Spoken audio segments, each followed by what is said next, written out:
श्रावण मास की महिमा हम सभी भली भांति जानते हैं, लेकिन क्या ये भी जानते हैं कि श्रावण मास में ही देव और दानवों का समुद्र मंथन हुआ था और इस समुद्र मंथन से निकले थे 14 विशेष रत्न जो त्रिलोकों का भला करते हैं। और अगर इनमें से कोई भी एक रत्न यानी कोई भी एक वस्तु अगर श्रावण मास में अपने घर लेकर आते हैं तो चारों ओर समृद्धि के द्वार अपने आप खुलने लगते हैं, अनजानी समस्याएं अपने आप दूर भागने लगती हैं। सबसे पहले बात करते हैं पारिजात यानी हर श्रृंगार की। अगर ये पौधा श्रावण मास में घर में लगाते हैं तो चारों ओर सकारात्मकता आती है और मन भी प्रसन्न रहता है। समुद्र मंथन से ही निकला था अमृत कलश।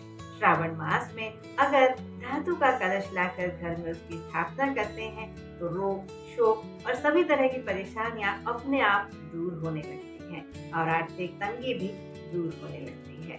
अगर आप इस महीने में धातु का, मिट्टी का, क्रिस्टल का या किसी भी और चीज का हाथी या फिर उसकी तस्वीर घर लाकर वास्तु सम्मत दिशा में स्थापित करते हैं तो इससे भी हमारी समृद्धि बढ़ने लगती है।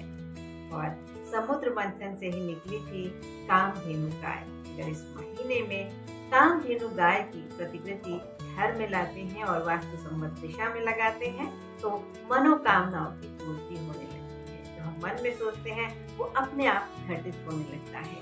और अगर 5 जन शंख की तरह का कोई शंख घर में लाकर स्थापित करते हैं श्रावण मास में तो जहाँ तक उसकी ध्वनि जाती है वहां तक सकारात्मकता का वास होता है और जितने भी रोग और दोष हैं अपने आप नष्ट होने लगते हैं। और समुद्र मंथन से ही निकली थी माता लक्ष्मी। तो श्रावण मास में अगर माता लक्ष्मी की कोई मूर्ति या तस्वीर घर लाकर उत्तर दिशा में स्थापित करते हैं तो इससे धन, समृद्धि और ऐश्वर्य के द्वार अपने आप खुलने लगते हैं, बिगड़े हुए काम बनने लगते हैं। उच्च श्रवा घोड़ा ये भी समुद्र मंथन से ही निकला था। इसलिए अगर घोड़े की कोई प्रतिकृति अपने घर में लाकर स्थापित करते हैं या वास्तु सम्मत दिशा में उसका चित्र लगाते हैं तो जीवन भी घोड़े की गति से ही भागने लगता है।